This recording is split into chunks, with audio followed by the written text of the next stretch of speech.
안녕하세요, 가치장입니다. 자, 오늘 영상은 전반적으로 기관과 외국인이 매수했던 종목들, 어떤 종목을 많이 매수했었고 왜 매수했는지, 그리고 앞으로의 전망은 어떤지 다양한 이야기를 해보면서 투자의 힌트를 얻어보도록 하겠습니다. 자, 일단은 주가가 상승하기 위해서는 어떤 경우에 주가의 상승이 나올까요? 물론 저는 장기적인 플랜으로 봤을 때는 그 주가는 실적에 수렴한다, 여기에 대해서는 의문을 가지지 않고 있습니다. 반면에 조금은 단기적인 시각으로 봤을 때 저는 개인적으로 첫 번째가 수급이다, 이렇게 생각하고 있습니다. 즉, 수급 주체를 말한다는 것은 외국인의 매수 상위 종목이 될 수도 있고 또 기관의 매수 상위 종목이 될 수도 있겠죠. 그리고 조금 작은 중소형주일 때는 물론 기관과 외국인이 아니라 개인들의 힘에 의해서 주가가 강하게 상승이 나올 수도 있습니다. 즉, 어떤 경우가 됐던 간에 단기적으로 주가를 빠르게 상승시키는 것은 그 종목을 매수하려는 주체들, 즉 수급이다, 이렇게 정리를 해볼 수가 있습니다. 자, 그렇다면 두 번째로는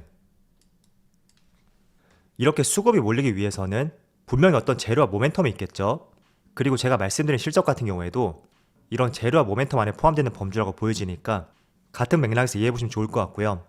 그리고 간혹가다가 중소형주 같은 경우에는 어떤 재료와 모멘텀 없이 아무 이유 없이 상승하는 종목도 있을 거예요.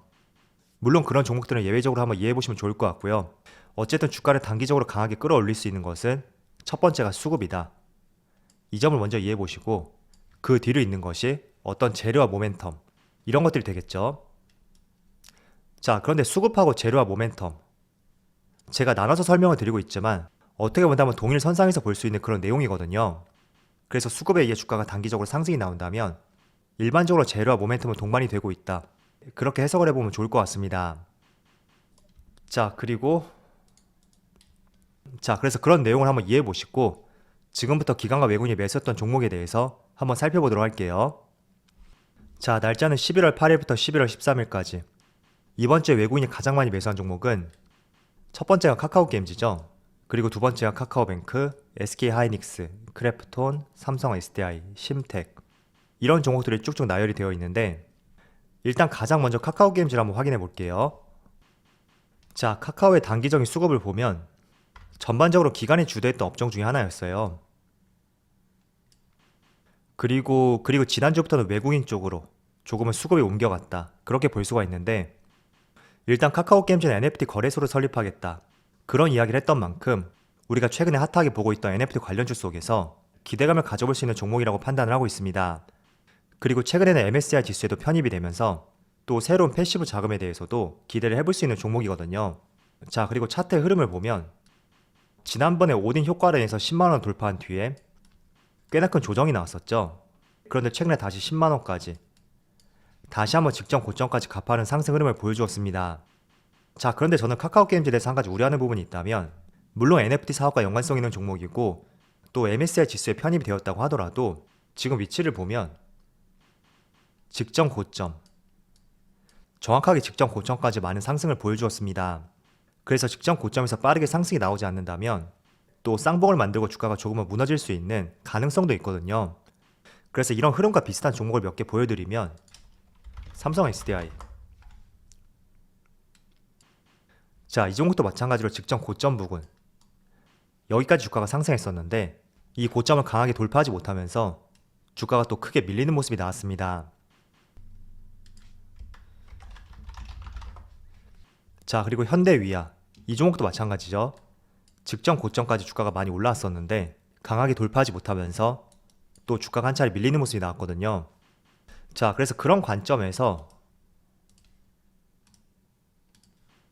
카카오게임즈도 직전 고점을 강하게 돌파하지 못한다면 조금은 횡보하는 시간이 발생이 될 수도 있습니다.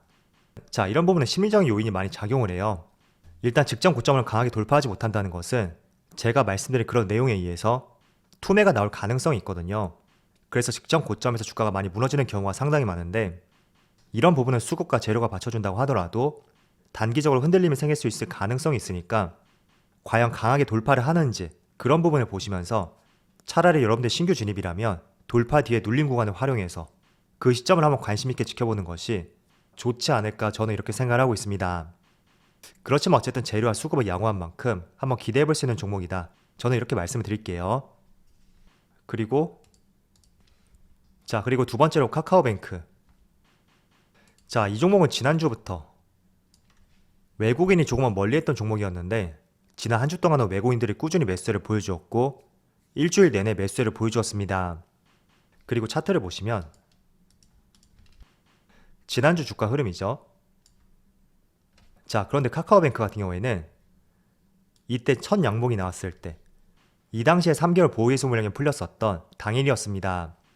자, 그렇다 보니 직전 한 주 동안은 그런 우려감에 의한 투매가 미리부터 나왔었고 오히려 보호예수 물량이 풀렸던 당일날은 굉장히 낮은 위치에서 시작을 했었지만 결국에는 큰 양봉과 함께 하락 부분을 많이 만회할 수가 있었습니다.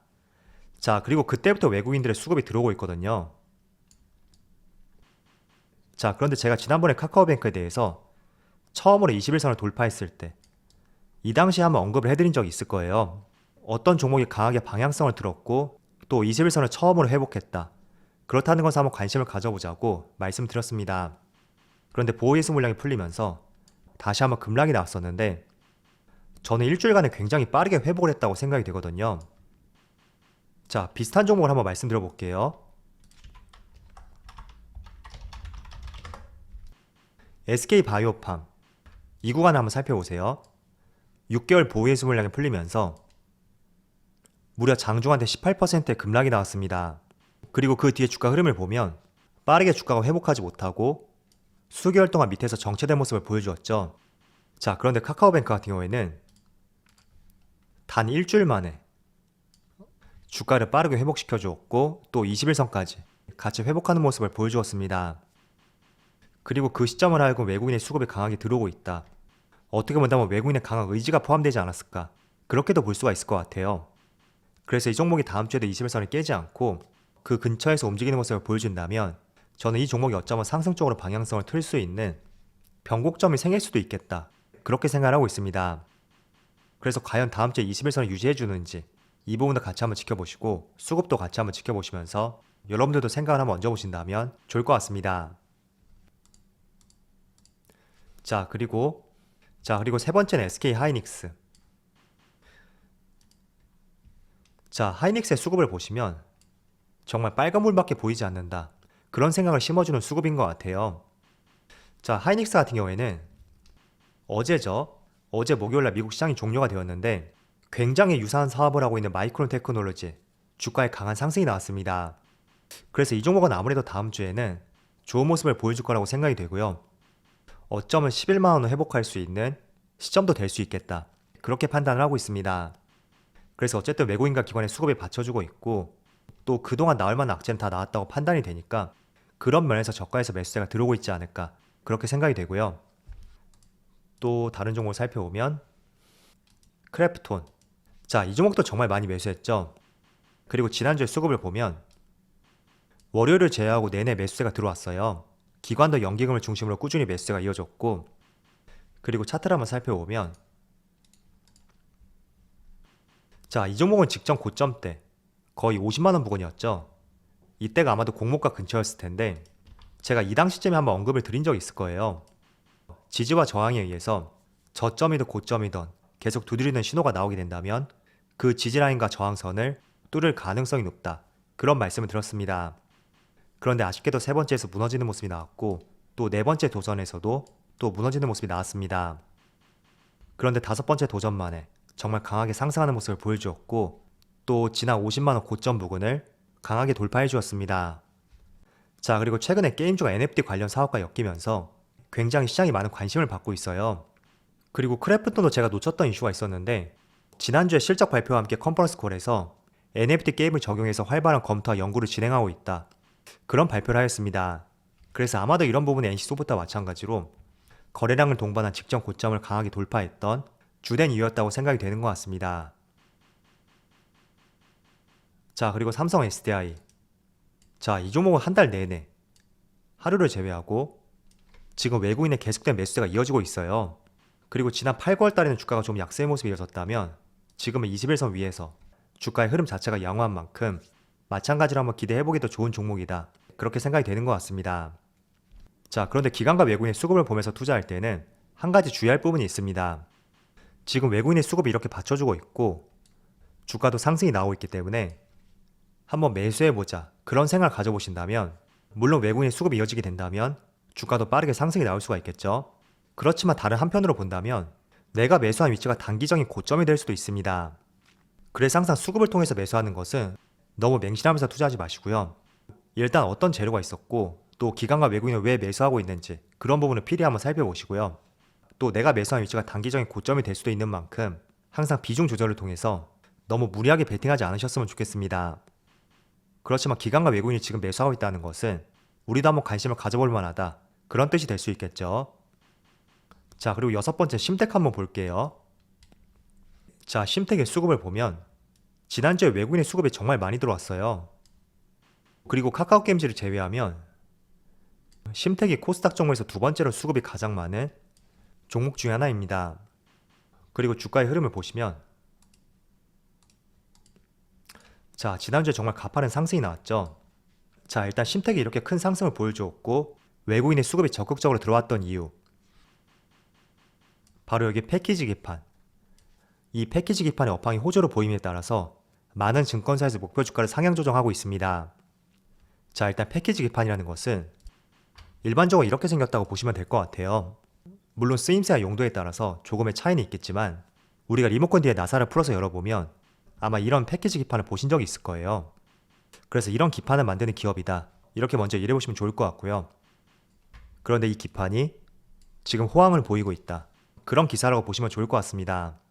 자, 일단 패키지 기판이 호황을 보이는 이유는 일단 업황이 굉장히 좋다고 볼 수 있고 또 차량용 반도체 부족이라든지 반도체 패키징 수요가 증가함에 따라서 앞으로도 크게 성장을 보일 수 있는 주요 산업 중에 하나라고 시장에서 판단을 하고 있습니다.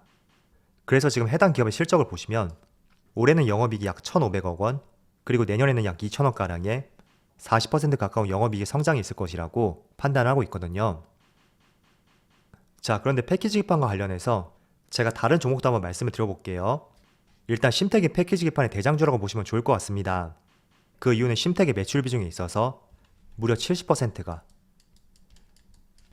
패키지 기판의 매출 비중을 담당하고 있기 때문에 패키지 기판의 업황 호황과 함께 대표적으로 수혜를 볼 수 있는 기업 중에 하나라고 이해를 해보시면 좋을 것 같아요.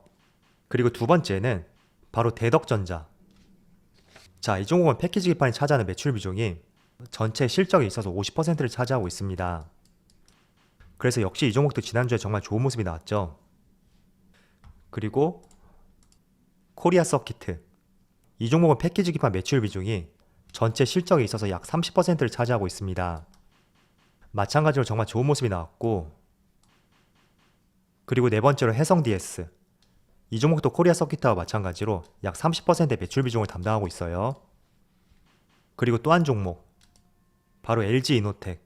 여러분들이 LG 이노텍을 떠올리신다면 애플 관련주다, 그래서 애플 관련주는 LG 이노텍, LG 이노텍 하면 애플, 이렇게 생각을 많이 하셨을 거예요.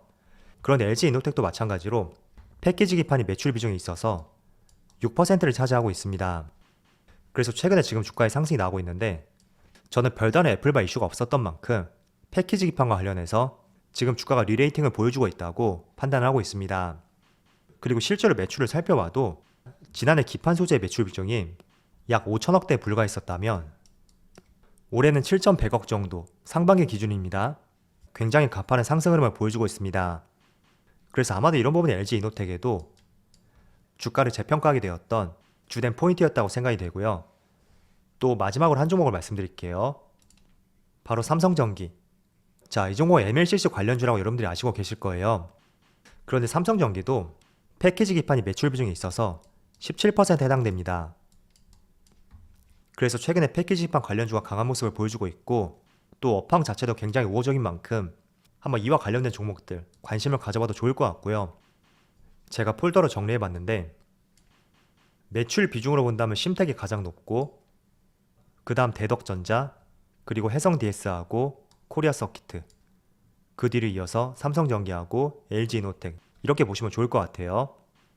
사실 저도 패키지 기판과 관련된 업종에 대해서는 지난주에 조금 놓쳤던 업종 중에 하나였습니다. 그렇지만 영상을 만들면서 자료를 많이 찾아봤는데 수급도 좋고 재료도 괜찮고 일단 관심 가져보기 좋을 것 같더라고요. 그래서 저도 정리를 해봤고 단 한 가지 여러분들이 우려하는 사항이 있다면 일단 심텍을 볼게요. 자, 이 종목의 주가 흐름을 보세요. 단기적으로 정말 강한 상승이 나왔습니다. 즉 제가 초반에 말씀드렸고 우려했던 부분, 아무리 수급과 재료가 좋다고 하더라도 내가 판단하는 그 위치가 어쩌면 단기적인 고점이 될 가능성도 있다. 그렇게 말씀을 드렸습니다. 자, 그런데 지금 심텍하고 대덕전자, 코리아서키트, LG이노텍 대부분의 종목들이 지난주에 가파른 상승이 나왔던 만큼 저는 어쩌면 단기적인 고점이 될 수 있는 가능성이 높은 위치이다. 그렇게 판단이 되더라고요. 그래서 저라면 이런 종목들을 폴더를 만들어서 계속 추적 관찰을 할 것 같아요. 수급이 꾸준히 이어지고 있는지 혹은 주가가 조정을 보이는지 그런 부분을 한번 판단해 보면서 수급과 재료가 살아있다면 계속 추적 관찰을 해보면서 내가 원하는 위치가 왔을 때 그때를 한번 매수의 시점으로 공략해 볼 수 있는 업종으로 분류를 해볼 것 같습니다. 자, 그래서 패키지 기판 관련주에 대해서 한번 말씀드려봤고 또 이 종목에 대해서 한번 기대해 볼 수 있는 이슈에 대해서 한 가지 더 말씀을 드려볼게요. 자, 다들 아시겠지만 내년에는 D램 반도체 본격적인 세대 교체가 기대가 되는 한 해입니다. DDR4에서 DDR5로 세대 교체가 될 것이고 그렇다는 것은 DDR5 시장이 확대가 되면서 관련 전자 부품의 수요도 늘어날 수 있는 가능성이 상당히 높겠죠. 그래서 이 기사를 보시면 삼성전기에도 계약 줄 섰다 이런 기사가 있고 또 삼성전기의 패키징 기판 사업이 수혜 분야를 꼽힌다 이런 내용도 있습니다. 그리고 내년에 DDR5 침투율을 보시면 분기가 지날수록 폭발적으로 성장이 이루어지는 것을 볼 수가 있습니다.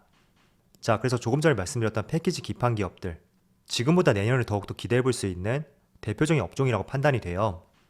그래서 이런 부분도 한번 참조로 말씀드려보고 항상 말씀을 드리지만 아무리 수급이 받쳐주고 있고 또 재료와 모멘텀이 있다고 하더라도 내가 매수한 위치가 단기 고점이 될 수 있다. 그 점을 늘 염두에 두시면서 항상 투자할 때 원칙과 계획을 세우신 다음에 접근해보자고 말씀드리겠습니다. 자, 그리고 기관 한번 간단히 살펴보면 기관은 크래프톤, 삼성전자, LG이노텍, SK하이닉스, 넷마블, 컴투스 이런 종목들을 많이 매수했죠. 기관까지 말씀드리면 시간이 너무 길어질 것 같아서 일단은 기관은 이런 종목을 매수했다. 이 정도로만 정리해보고 주로 게임주, NFT 관련 게임주를 많이 매수한 것 같아요. 그리고 LG이노텍도 조금 전에 말씀드렸던 그 범주 안에서 같은 생각과 함께 매수하지 않았을까 그렇게 판단을 하고 있습니다. 자, 어쨌든 기관과 외국인이 일주일 동안 매수했던 종목에 대해서 여러분들께 한번 간략히 짚어드렸고 제가 말씀드린 내용을 토대로 투자의 힌트를 얻어보시고 또 여러분들 생각까지 얹어서 항상 성공적인 투자를 하셨으면 좋겠습니다. 자, 그럼 오늘 영상 여기서 마치도록 하고요. 언제나 여러분들의 성공 투자를 기원하도록 하겠습니다. 감사합니다.